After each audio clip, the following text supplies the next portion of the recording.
Ê cha một lệ không cá lấy à?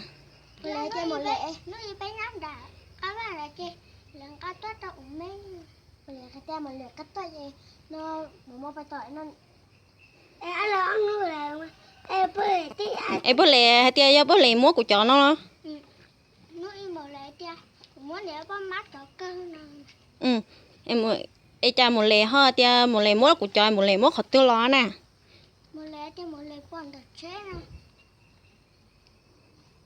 Ê cha cũng nông một lệ ho chi lăng đi à.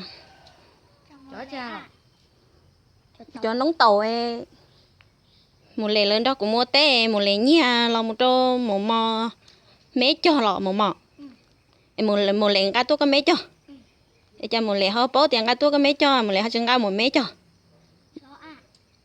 một lệ chiên cá tu hử để có bó tiền một lệ nhia của chó à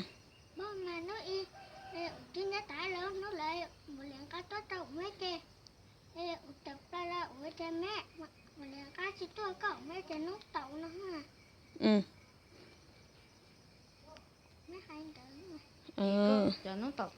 Ý thầu của tôi nó có tọt chạy tọt nó phải lấy tới chỉ tao mua có mấy là tôi mua nè tôi mua có mấy ta ê giờ cũng không có chữ kia tiền bữa ta một lấy tôi mua nó cũng mấy ở nó nè ê tôi mua ổn định là mua tọt cá thầu của tôi tọt chạy tôi mua ổn định là ê giờ có chữ kia của có mấy nữa họ chữ kia của hết rồi